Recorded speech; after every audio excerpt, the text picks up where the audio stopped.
En la primera parte con don Rafael Bielsa hemos hablado de su infancia, de su compromiso político, de su exilio a España y de su regreso a la Argentina. Ahora en esta segunda parte vamos a seguir hablando de su vida personal y profesional.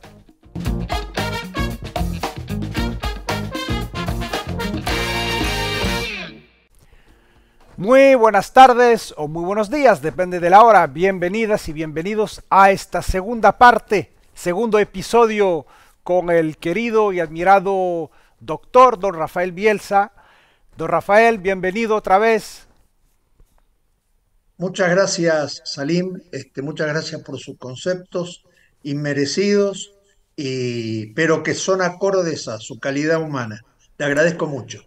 Gracias a usted, don Rafael. Vamos a seguir esta apasionante charla con usted. Hemos hablado de sus primeras actividades durante la década de los años 90. Ahora quisiera evocar un episodio profesional. En 1995 usted fue experto de las Naciones Unidas para la verificación de los derechos humanos en Guatemala. ¿Qué nos puede decir sobre esta misión que tuvo usted? Bueno, lo primero que le puedo decir es que, bueno, una enorme cantidad de cosas.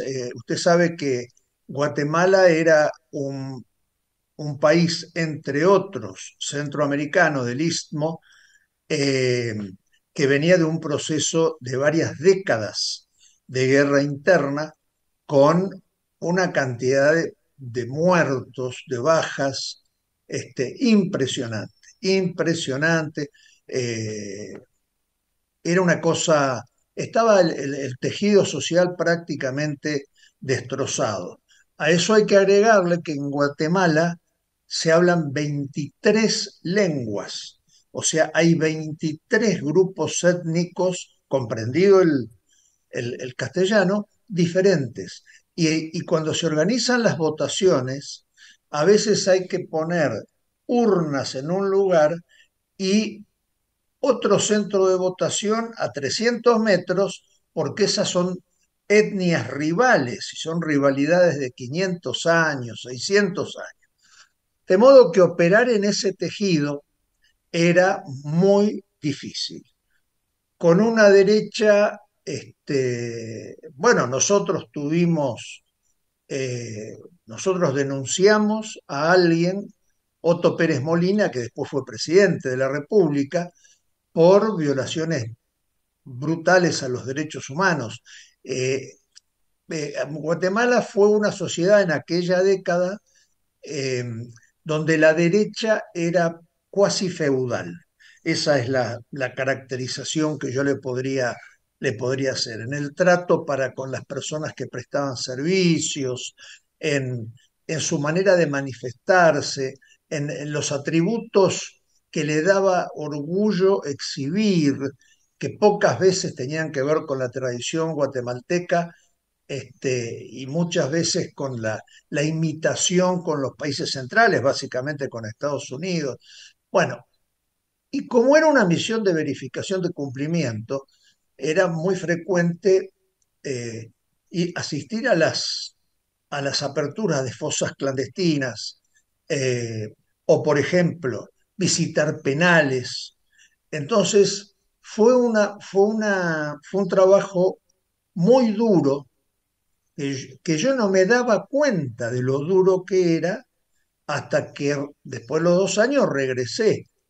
Ahí cuando regresé me di cuenta porque empecé con trastornos de pánico, de síndrome de pánico. Entonces, el síndrome de pánico por lo general se asocia al estrés postraumático. Bueno, yo me fui dando cuenta, con los facultativos, con el psicólogo, me fui dando cuenta que en qué medida me había afectado eso. Yo decía, no, ¿qué me va a afectar a mí esto si yo he estado mucho más muerto que vivo después de la tortura, después de las condiciones en las que había estado aprisionado? Esto no me produce nada. Claro, no me produjo nada mientras estuve en las misiones de Naciones Unidas tienen una cosa de buena, de bueno y otra cosa de malo. Lo que tienen de bueno es que son indispensables. Sin las misiones las cosas van peor. No quiere decir que con la misión se resuelva, pero sin las misiones la cosa va peor. Pero a su vez son muy endogámicas. Las misiones, hay una vida dentro de la vida, ¿no es cierto? Entonces usted se pone de novio con compañera de la misión, está mucho más pendiente a nivel sentimental de sus compañeros de misión que de la peripecia de lo que tiene que resolver. Bueno, fue una experiencia, fue una experiencia muy, muy comprometedora. Y ahí aprendí qué desdichado lugar de la tierra era ese paraíso, ¿no es cierto?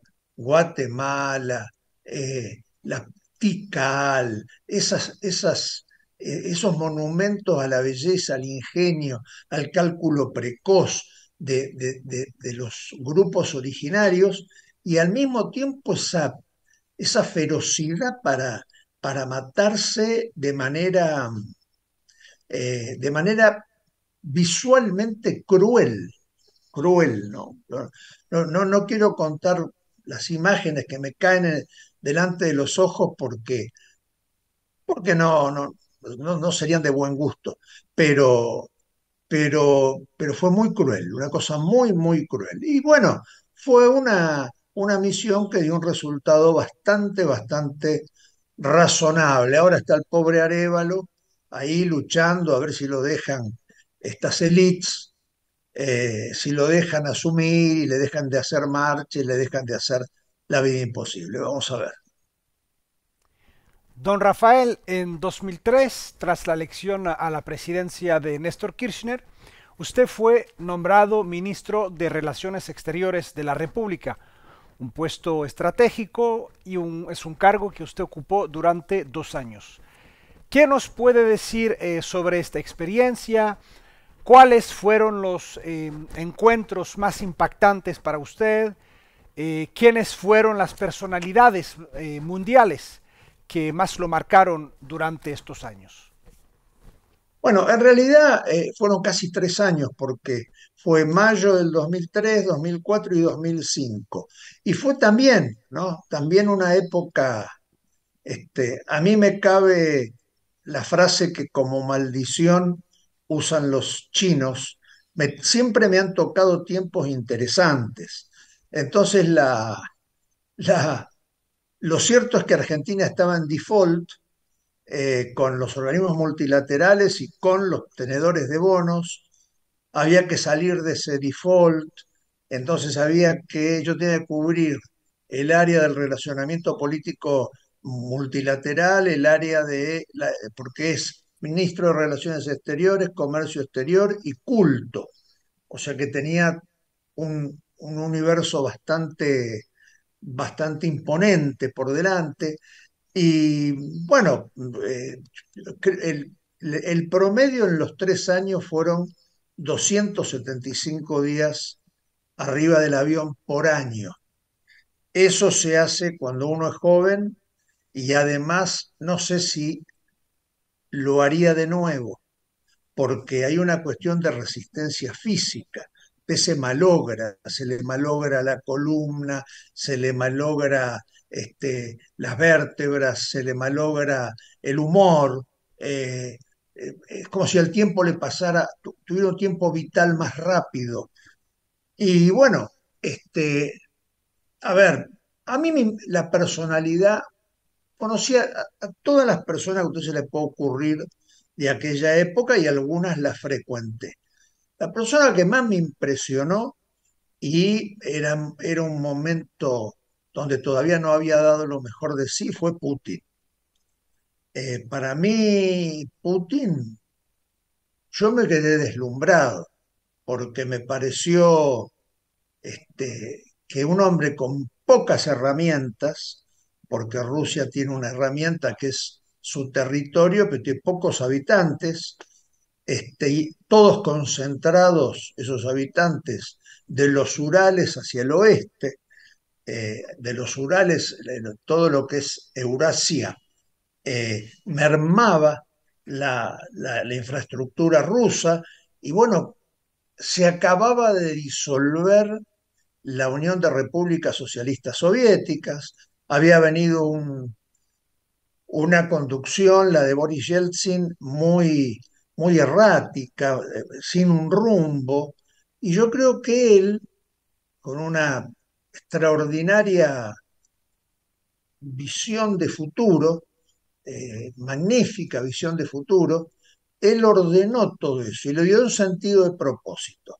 Y ese sentido de propósito tenía que ver con muchos elementos centrales de lo que es la condición de ruso, ¿no? Si bien no era él no quería una Rusia zarista, tampoco eh, rechazaba del todo el capitalismo de manera dogmática, ni tampoco estaba dispuesto a regalarle a lo más pervertido de Occidente sus mejores ciudades, sus mejores mujeres. Entonces, a mí me pareció un líder titánico, esta es la impresión. Y después hubo otras personas que también me impresionaron mucho, ¿no? Eso, algunas personas no estaban en su mejor momento. Por ejemplo, Mubarak, que me recibió, nunca me voy a olvidar, en el Palacio de Ras El Tin, estaba maquillado a la mañana, no estaba, se notaba que había sido un hombre con una enorme energía y una enorme voluntad, pero que ya no lo acompañaban las fuerzas. Y me impresionó mucho desde ya Chirac no, era como un Luis de Francia. Yo siempre lo veía así, ¿no? Le faltaban los mastines napolitanos para completar la escena del cuadro al óleo de un David conjetural. Pero él tenía un canciller, Dominique de Villepin, que era un tipo fuera de lo común. Eh, Más o menos lo he seguido, más o menos lo he seguido, pero, y bueno, y tuvo varios intentos de volver a la política que no tuvieron el resultado que él quería, pero era un hombre notable, porque era un aventurero, era un tipo muy osado, tenía rasgos contra mayoritarios, tenía rasgos que no eran estrictamente democráticos, tenía rasgos como autocráticos en la concepción de cómo quería que la miraran a Francia en el mundo, pero fue una persona con la que realmente congenié. Como suele pasar, son relaciones muy intensas, no duran mucho, esa intensidad no dura mucho, y al final uno las puede llegar a confundir con amistad, pero en realidad el vector importante es tener el poder. Esto es interesante en la medida que tiene poder en ese mundo. Si usted se aparta del poder por su peripecia vital, ahí pierde el interés, digamos. Y no quiero dejar de mencionar un tipo, ahora está preso, el ministro de Comercio Exterior de China, Bo Xilai, que era un sujeto este, excepcional, excepcional desde su cerebro, su dinamismo. Era un chino alto, delgado, había sido competidor olímpico de natación por su país, muy inteligente, y a mí me parece que él, como herencia paterna, su papá había sido el grupo Los Ocho, entonces me parece que él tenía una concepción más, digamos, más maoísta de lo que pedía el partido. Y me parece que su caída en desgracia tuvo mucho que ver porque él podría haber sido un número uno perfectamente. Entonces me parece que eso está mezclado, pero fue un tipo que lo conocí mucho, yo viajé mucho a China, 6 veces fui, y él vino 3 veces a la Argentina. Entonces lo recuerdo como un tipo con el que me interesaba hablar, plantear cosas, y de hecho todas las bases para el importante comercio que tenemos con China, los protocolos fitosanitarios, el levantamiento arancelario, todo eso lo negociamos en esa época y todavía es la estructura que tenemos. Ellos creo que han sido ellos y el canciller de Brasil de aquel momento, que ahora es asesor del presidente Lula, Celso Amorim, un tipo también fuera de escala, ¿no? Hiperprofesional, inteligente, creativo, todo lo que se puede decir de bueno de una persona. Don Rafael, usted en 2005, después de 3 años intensos como canciller, fue electo diputado. ¿Qué nos puede decir sobre este periodo como representante del pueblo argentino? Bueno, no era para mí, Salim. Poder decir que algo no es para uno es una interesante prueba de conciencia de los límites. Eh, no todas las funciones públicas son para todos. A mí no me gusta, mire, la Cámara de Diputados de la República Argentina Federal tiene 253 miembros.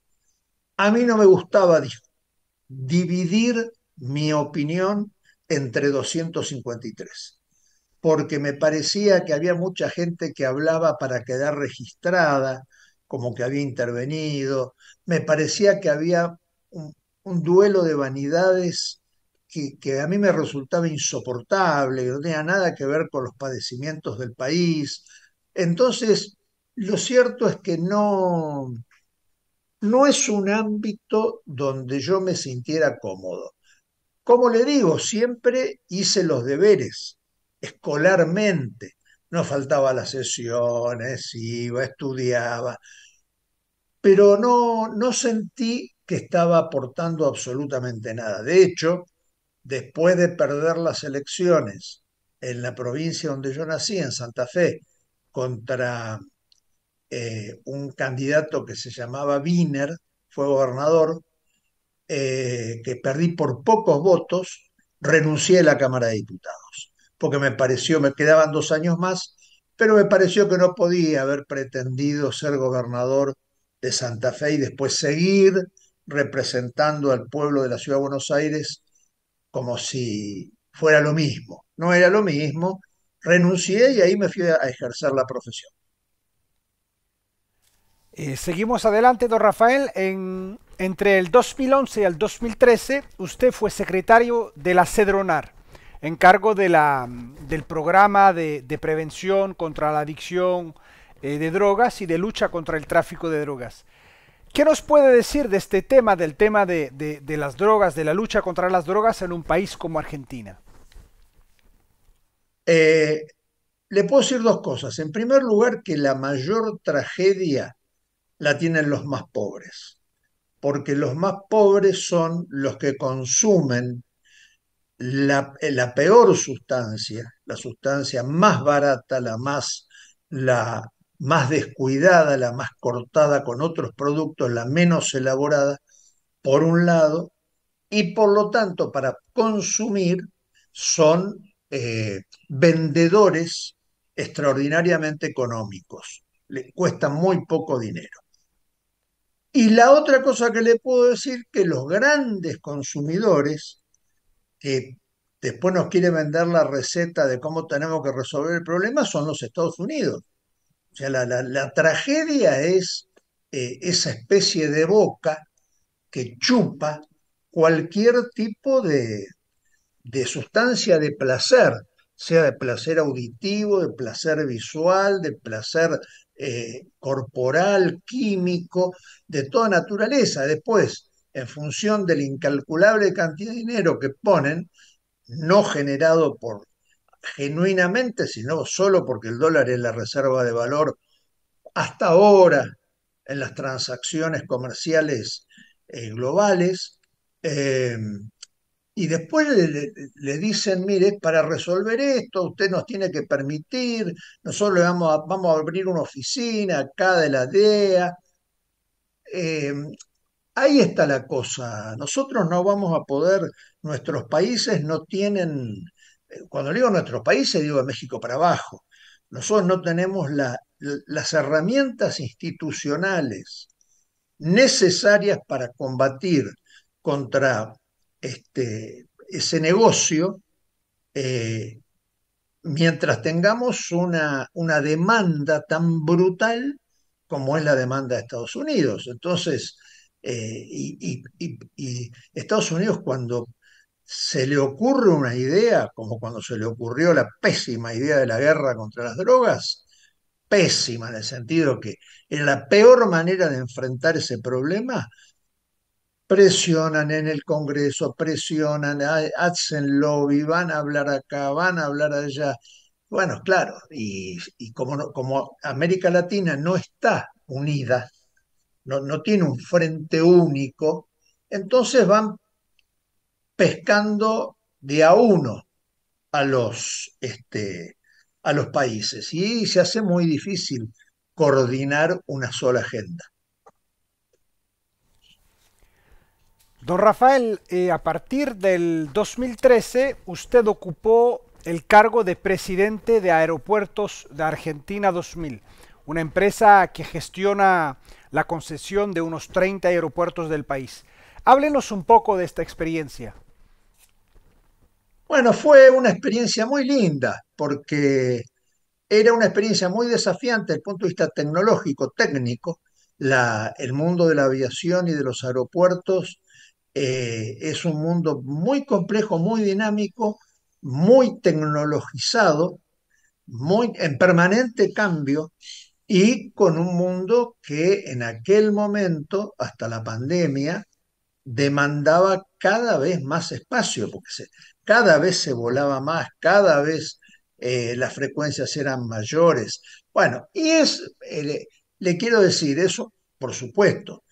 La primera sonrisa fue este, la de mi bolsillo, porque creo que fue la primera vez en mi vida que gané un sueldo que me permitía llegar a fin de mes sin decir, bueno, ¿y esto con qué lo pago? ¿No? Un sueldo, un sueldo interesante. Y la verdad es que como además teníamos aeropuertos en otras, teníamos, digo yo era un empleado, ¿no? No era un accionista. Como la compañía tenía aeropuertos en otras partes del mundo, en Italia, tenía aeropuertos en Portugal, en Brasil, en Perú. Entonces, bueno, era un hermoso trabajo de digamos, de intercambiar experiencias y de estar muy actualizado con las últimas corrientes tecnológicas que muchas veces venían de la industria bélica, ¿no? Es decir, muchos desarrollos que tenían que ver con las condiciones de seguridad de las pistas de aterrizaje y despegue eran desarrollos primitivos de la industria bélica. Entonces, bueno, era tener un pie en un lado y otro pie en otro lado. Fue una experiencia muy linda, terminó mal porque el presidente Macri le pidió al dueño de la empresa que me echara, porque, bueno, yo nunca fui una persona dócil. Entonces, él tenía un ministro de infraestructura al cual yo le decía las cosas como yo creía que eran. Y bueno, no siempre eso es bien visto. Entonces le pidió mi renuncia y el dueño de la compañía, que es un hombre bien interesante, lo que hizo fue ascenderme. O sea, me nombró presidente de la corporación, que es la controlante.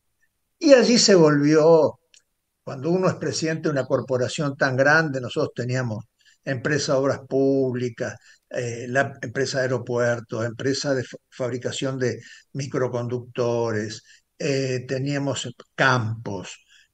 Bueno, era una enorme diversidad de actividades y también fue muy divertido. Pero cuando el presidente Fernández me hizo el ofrecimiento de Chile, yo no lo dudé.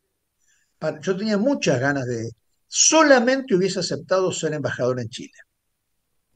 Se venía un proceso fantástico que me tocó vivirlo, este proceso raro, lindo para estudiar, con un país con una idiosincrasia muy interesante, muy interesante. De modo que, como diría Neruda, confieso que he vivido. Justamente, don Rafael, ¿cuál es? Usted es embajador de la República de Argentina en Chile desde hace 4 años. ¿Qué nos puede decir sobre esta función y cuál es el estado de las relaciones entre Argentina y Chile? Mire, a ver, vamos a empezar por lo más complejo. Hay una tensión que tiene que ver con el territorio. Eh, Chile es un país que siempre tiene presente el territorio y por lo tanto quizás sobrediagnostica actitudes que en el caso de Argentina son actitudes mucho más producto de la, de la negligencia que de la voluntad. Entonces siempre hay que estar atemperando esas cuestiones. Eh, la Argentina tiene muchos problemas. Un problema que no tiene es el chauvinismo. Nosotros somos un país, nos gustan los extranjeros, los recibimos siempre con los brazos abiertos, no tenemos problemas con los países vecinos, nunca los tuvimos. Y bueno, y no es lo mismo Chile, porque Chile nos asigna designios que la Argentina no jamás pensó. Si vamos a tener un plan que hace 120 años que venimos urdiendo para quedarnos con una parte de Chile. Nada, Argentina no puede sostener 120 días un plan. Imagínese 120 años. Entonces, ahí hay una tensión. Ahora, por el otro lado, la relación comercial bilateral que tenemos con Chile es la más superavitaria del planeta. O sea, Argentina tiene un superávit comercial con Chile más grande que con el comercio de todo el resto de los países. Entonces, yo creo que son dos economías complementarias. Me parece que al final del día las culturas también son complementarias. Entonces, me parece que el esfuerzo que hay que hacer es tratar de entenderse para que no haya errores en la lectura política. Este es un poco el trabajo. Don Rafael, ¿cómo ve usted el cincuentenario del golpe de Estado de Pinochet y cómo fue celebrado en Chile? Bueno, a ver, la conmemoración mostró, es que es impresionante, ¿no? Mostró, mostró que el 40, el 50% de la población de Chile sigue teniendo un enorme apego a algunas de las cosas que representó Pinochet. El orden, la autoridad, la autoridad, el respeto por las jerarquías, la, la obsesión por contabilizar todo. En Chile todo está medido. Entonces está medida cuántas horas trabaja la gente, está medido cuánto se consume de azúcar morena, todo está medido, lo cual es un extraordinario hábito que Argentina no tiene, pero al mismo tiempo es un poco rígido. Entonces, bueno, la mitad de los chilenos no compartieron las conmemoraciones y la otra mitad sí, y fueron conmemoraciones muy emotivas, muy tocantes, muy históricamente valiosa, fue un privilegio haber podido estar acá. Ahora, si le tengo que ser franco, no, estuvieron muy lejos de ser unánimes, muy lejos. Apasionantes palabras del doctor Rafael Bielsa. Aquí termina la segunda parte de nuestro intercambio y nos vemos pronto para el tercer episodio. Hasta luego.